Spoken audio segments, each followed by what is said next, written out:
In the previous video, we have seen Biot-Savart law, how we can use Biot-Savart law to find out the magnetic field intensity because of a straight conductor and a circular conductor.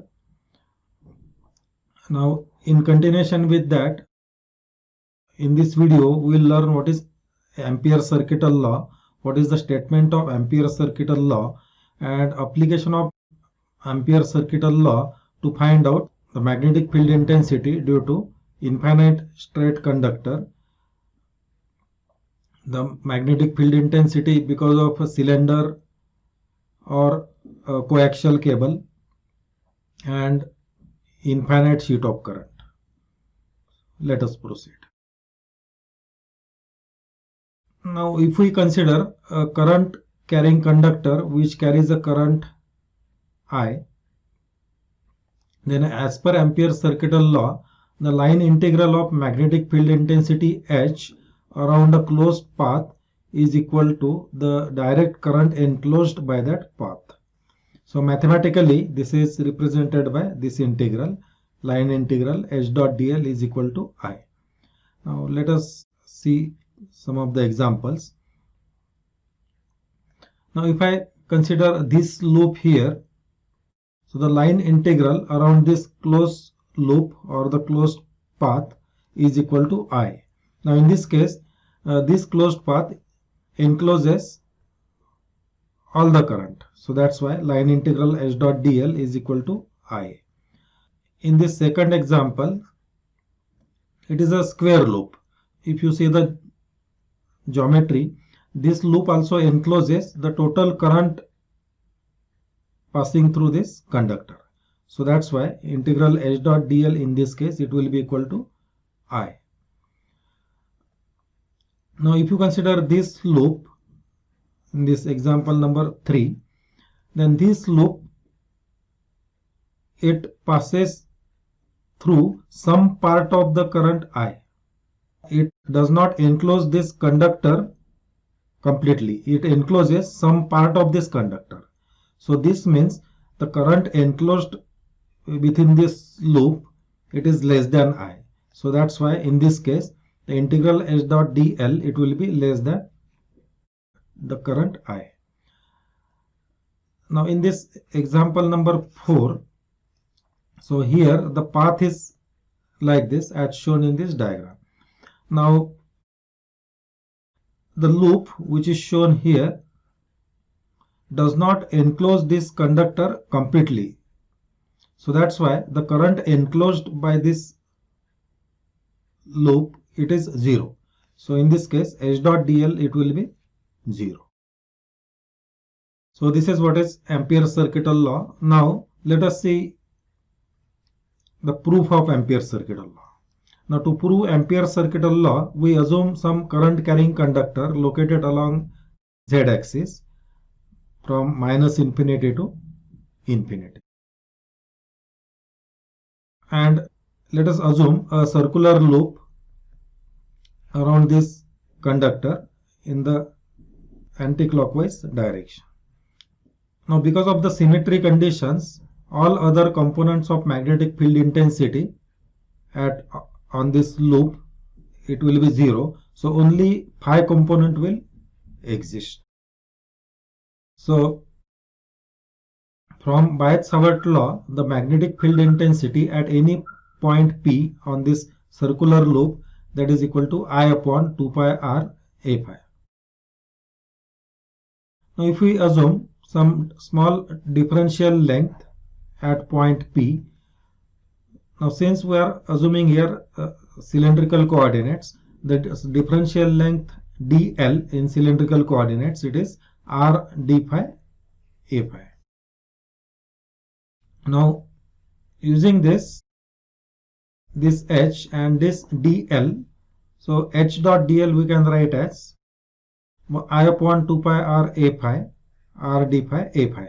So here a phi dot a phi, it is equal to 1. So this becomes I upon 2 pi r d phi. Integrating h dot dl over the circular loop, that is from phi equal to 0 to 2 pi. So substituting this I upon 2 pi d phi here, which is h dot dl.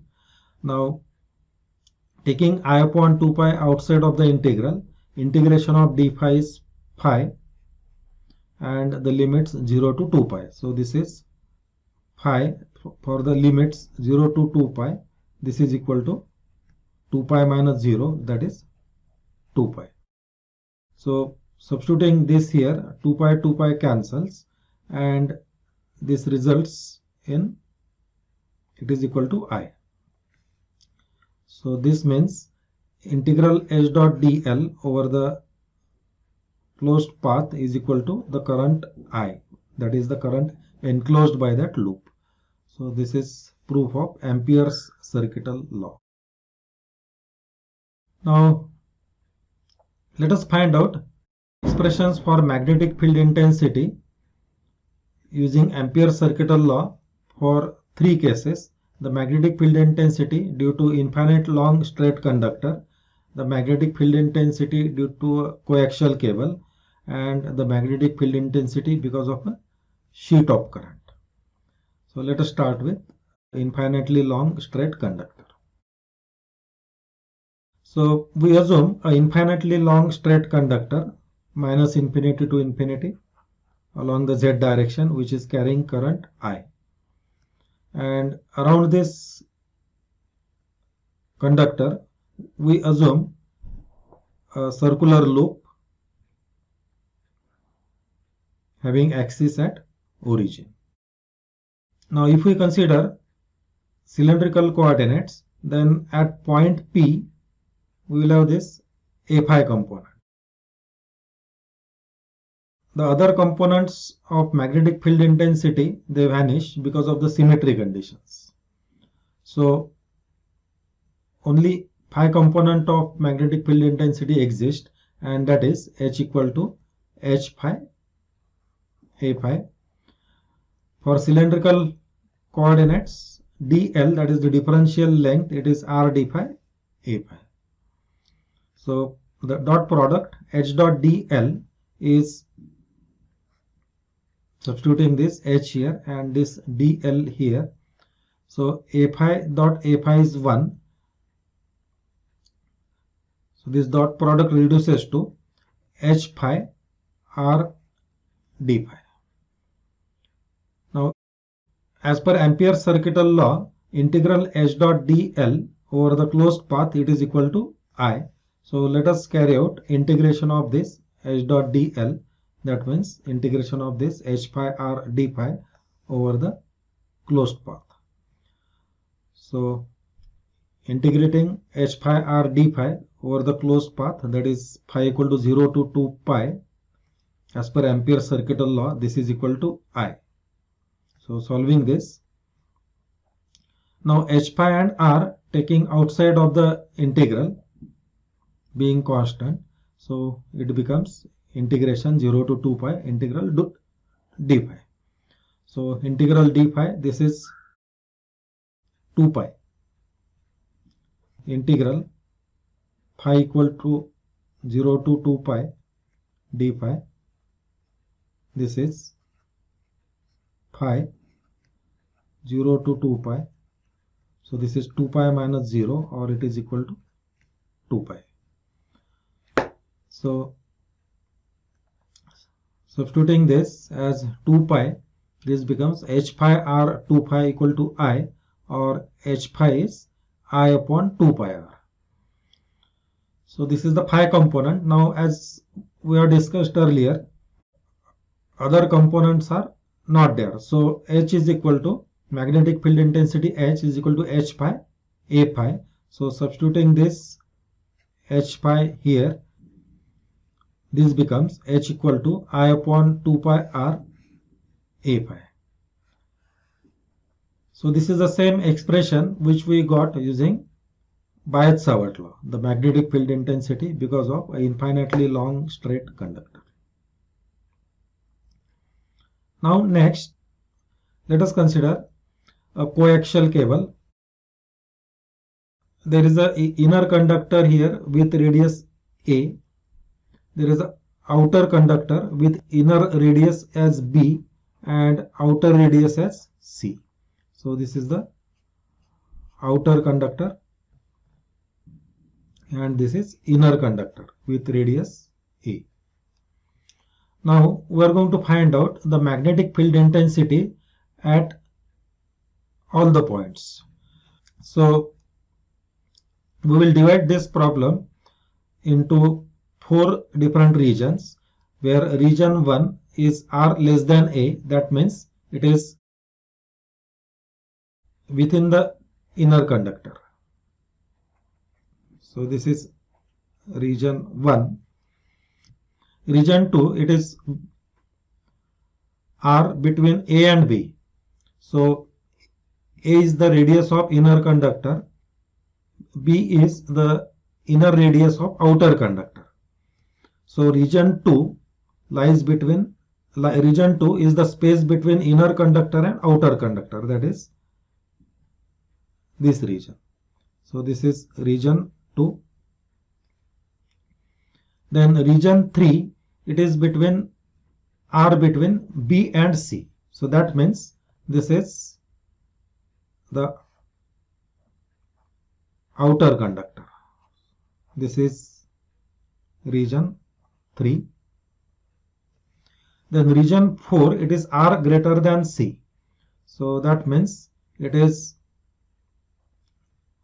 outside of this cable. This is region 4. So we'll find out expression for magnetic field intensity for all the 4 regions. So let us start with region 1. Region 1, that is R less than A, that means it is inside the inner conductor. Now we assume there is current I flowing inside the inner conductor in this direction, whereas the same current comes out of this outer conductor in the opposite direction. So this is current I which is coming out of the outer conductor. Now we want to find out the magnetic field intensity at any point within this inner conductor. So within this inner conductor with radius R, let us assume a path with radius R. So we'll find out now the expression for H at any point on the circle with radius R.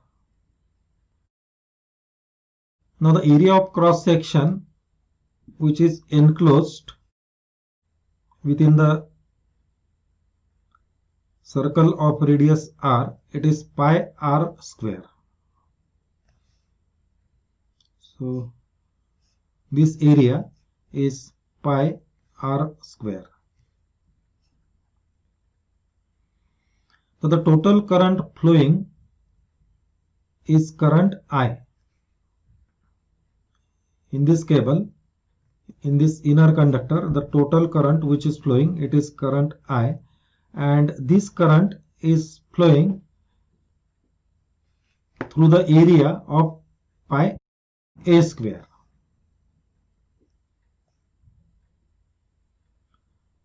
Now the total area of cross section which is enclosed is pi R square. So through this area, if the current which is flowing, it is I dash, and the total current flowing through area pi A square is I. So using this relationship, we can find out the current I dash as I upon pi A square into pi R square. So this gives me the expression for current which is passing through the radius of R. So this pi cancels. So this gives me I dash equal to R square upon A square into I. Now, as we know, H is equal to H phi A phi, and dl, it is r d phi a pi. So taking dot product of this, h phi a pi dot r d phi a pi. So a pi dot a pi is 1. So h dot dl, it reduces to h phi r d phi. Now as per Ampere's circuital law, integral h dot dl, it is the current enclosed. So if we apply the Ampere's circuital law over the path with radius r, the current which is passing through this path, just now we have discussed about this, it is I dash. And integral h dot dl, it is equal to integral h phi r d phi, which is equal to I dash. So substituting this I dash here, so this is r square upon a square I. Now solving this, let us take h phi r outside, then it becomes integral d phi, which is equal to 2 pi. So h phi r 2 pi. Simplifying this r cancels with this r square. So h pi is equal to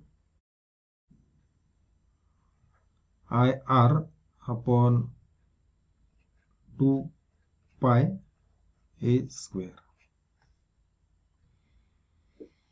Now h is equal to h phi a phi.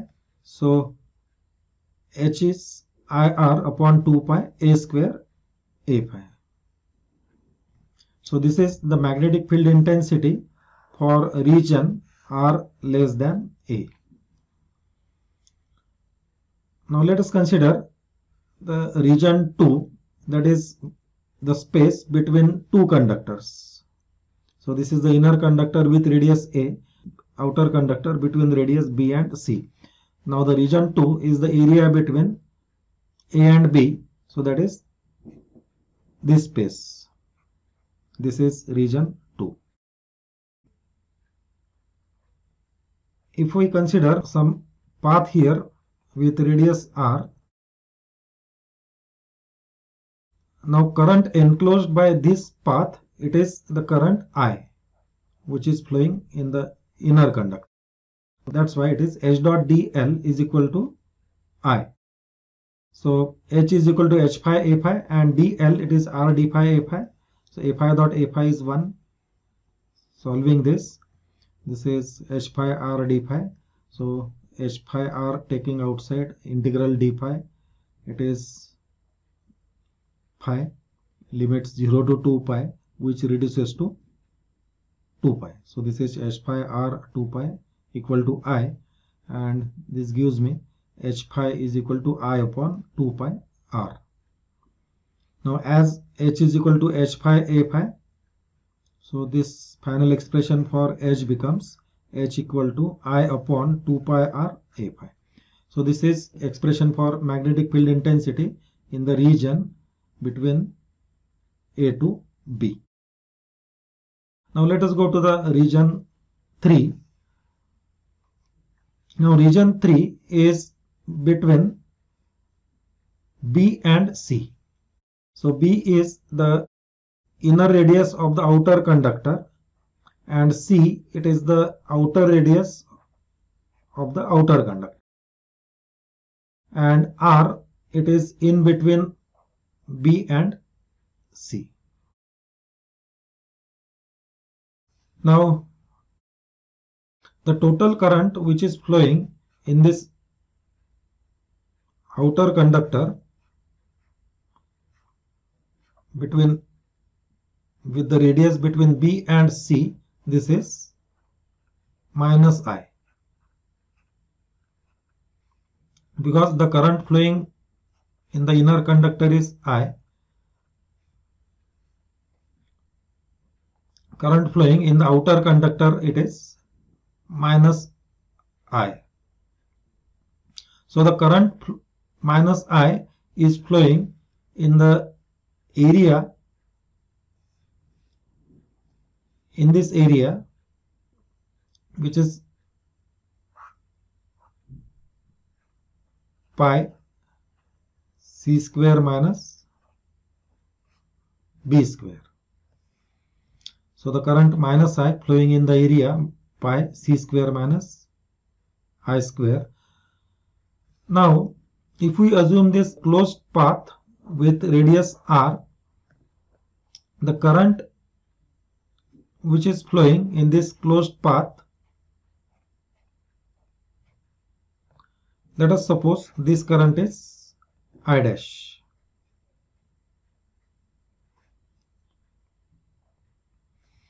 So this area is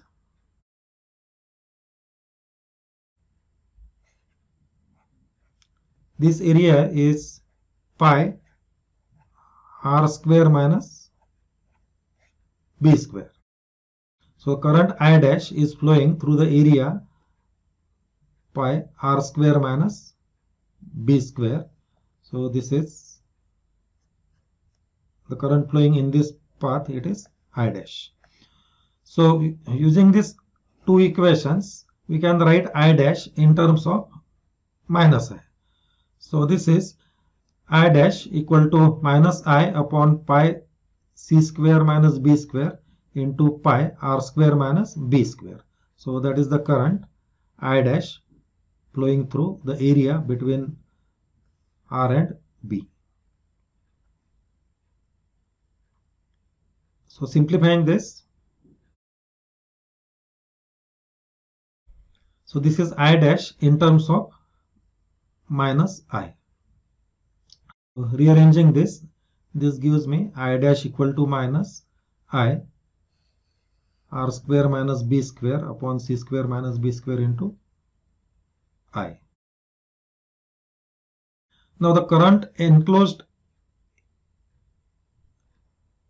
in the inner conductor, if we call it as I dash dash, it is equal to current I.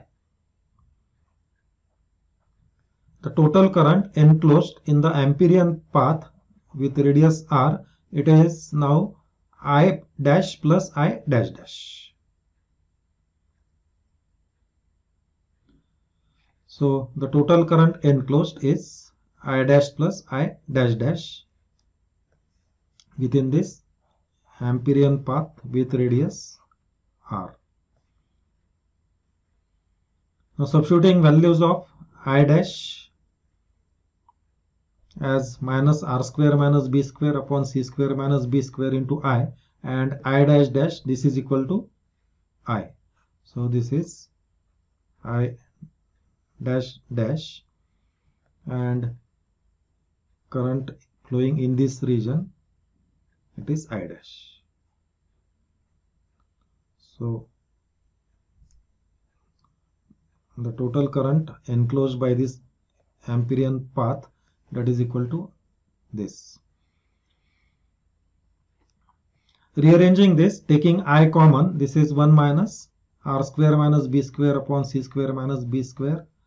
Taking cross multiplication, this is c square minus b square minus r square plus b square upon c square minus b square. So this b square cancels. This is c square minus r square upon c square minus b square. So this is the current enclosed by the path, Amperian path with radius r in the region B to C. Now let us substitute this in expression for Ampere's circuital law, that is integral h dot dl equal to I ENC, I enclosed. Substituting this here, and h equal to h phi a phi, dl equal to r d phi a phi. So h dot dl, it is h phi a phi dot r d phi a phi. So this is integral 0 to 2 pi h phi r d phi, which is h phi r phi 0 to 2 pi, that is 2 pi. So h phi r 2 pi, this is equal to current enclosed. Now we will substitute the equation for current enclosed, what we have seen in the previous slide, that is I equal to c square minus r square upon c square minus b square. So substituting this here and equating this, Now H is equal to H phi A phi, and from this equation, by rearranging this, we get H phi is I upon 2 pi r c square minus r square upon c square minus b square. So substituting for H phi, finally the expression for H, magnetic field intensity within the region B to C, is given by this equation: c square minus r square minus c square minus b square up into A phi, ampere meter. Now the region 4, which is the region R greater than C, that means outside of the cable, coaxial cable or the cylinder. So the current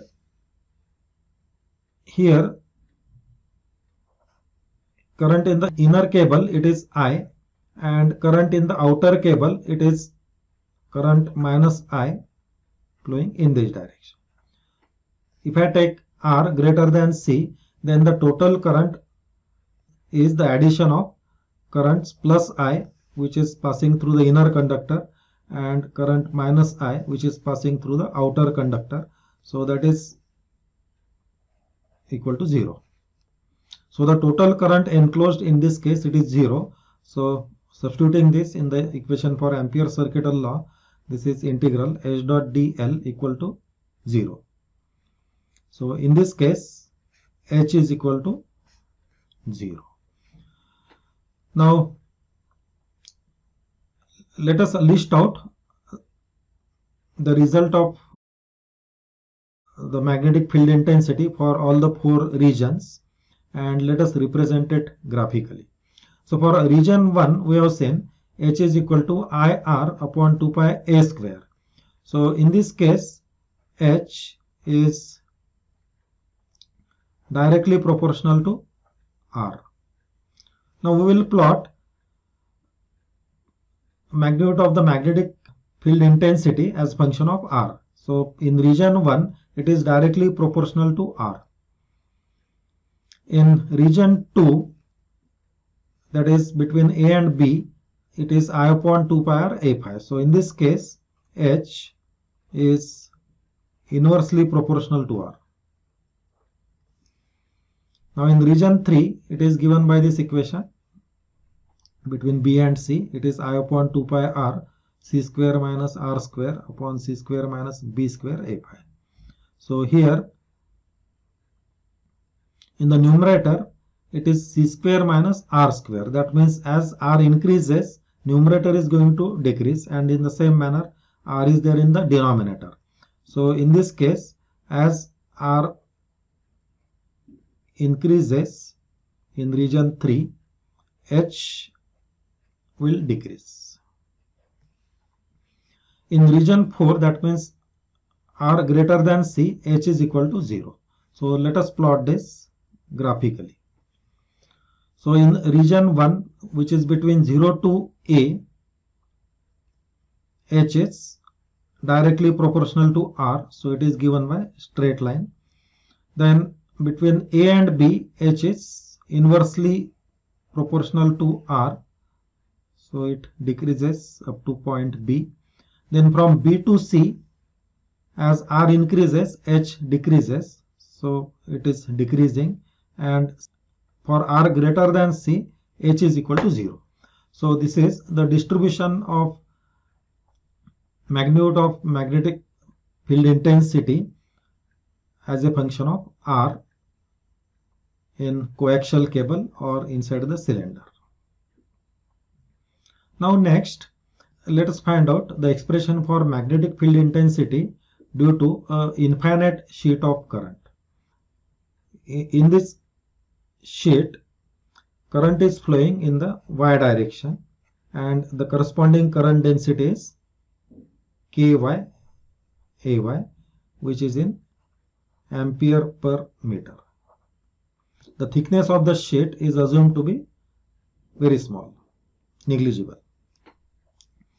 Now let us consider here a closed path 1, 2, 3, 4 closed path with width as b and height of this path, that is the distance 3, 4 or 2, 1, that is a. Now let us apply Ampere's circuital law here and let's find out the expression for the magnetic field intensity.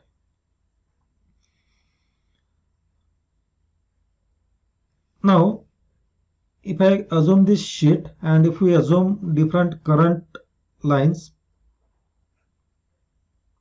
which is flowing in the y direction inside this conductor, and using a right hand rule, the magnetic field is produced in this direction. So these are the magnetic field lines shown by these circles around this conductor. It will have hx and hz components, so which we can represent like this. Suppose we can consider this as position 1. So at position 1, this is the loop. Now if I consider the nearby current, that is position 2. Now for position 2, this is the component hx minus hy, hz minus hz.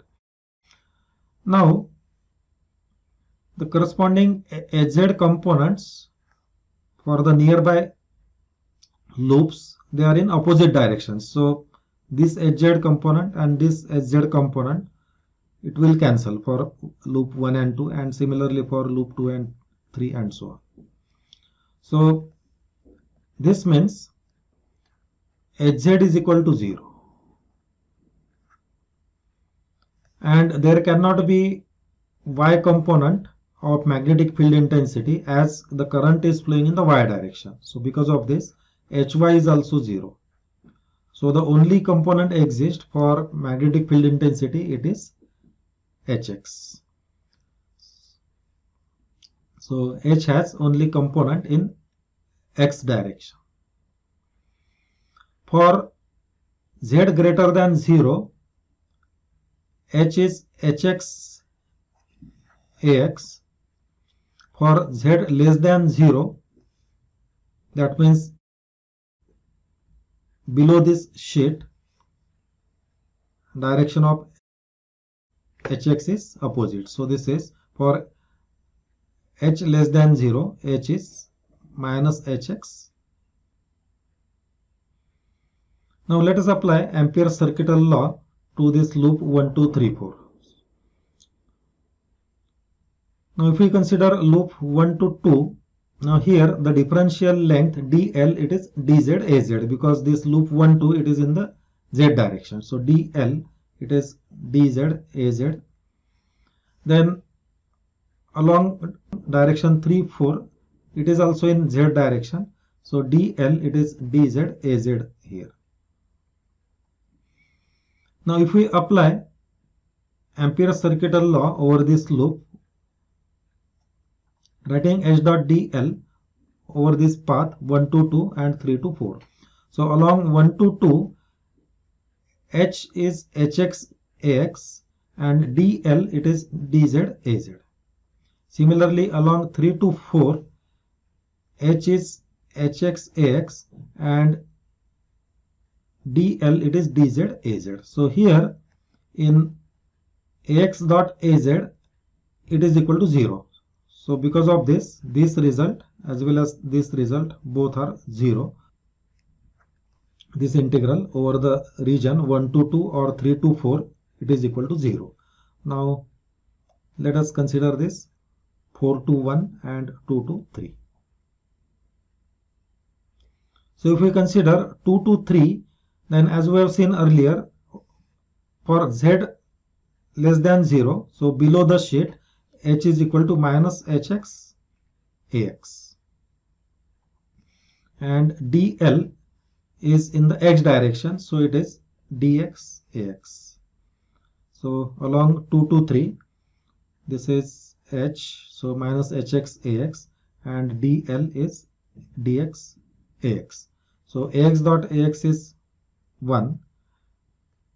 The positive direction of x coordinate is in this direction, but we are carrying out integration along in the opposite direction, that is 2 to 3. So that negative sign, it cancels with this negative minus hx ax, and the sign becomes positive here. So this is hx integral 2 to 3 dx. So integral dx along 2 to 3, it is the length b. So this is b hx. So integral along the length 2 to 3 h dot dl, it reduces to b hx. Now let us consider integral 4 to 1. So integral 4 to 1, in this case dl, it is dx ax. This path 4 to 1, it lies in the region z greater than 0. So we have h equal to hx ax. So taking dot product of this and integrating over this path 4 to 1. So it is hx ax dot dx ax. So ax dot ax is 1, and this is integral hx dx. Taking hx outside. Now integral dx, it is the length 4 to 1, that is length b. So this is b hx. So adding this, all the 4, 1 to 2, 2 to 3, 3 to 4, and 4 to 1. Now adding all this, 1 to 2 and 3 to 4, it was 0. Then 2 to 3, it is b hx. 4 to 1, it is b hx. So integral h dot dl, it becomes 2b hx. But now the current flowing through this width b is ky into b, because ky, it is the current density in ampere per meter, and b, it is the distance or the width in meter. So the current passing through this loop is ky into b. Now equating these two, it will give hx. So equating these two, 2b hx equal to kyb. So this b cancels, and this gives me hx equal to 1 by 2 ky. So this is the magnitude. Now as h is in the direction of x for z greater than 0, h we can write in vector form as h equal to 1 by 2 ky ax for z greater than 0, and for z less than 0 we can write it as h minus 1 by 2 ky ax z less than 0. In general, for an infinite sheet of current with current density k, in general we can write this as h equal to 1 by 2 k cross an, where an, it is the unit vector normal from the sheet of current. So this is the magnetic field intensity because of infinite sheet of current. So in this video we have seen the Ampere's circuital law, which is applied to the infinite current carrying conductor, to the coaxial cable, magnetic field intensity because of a coaxial cable and because of infinite sheet of current.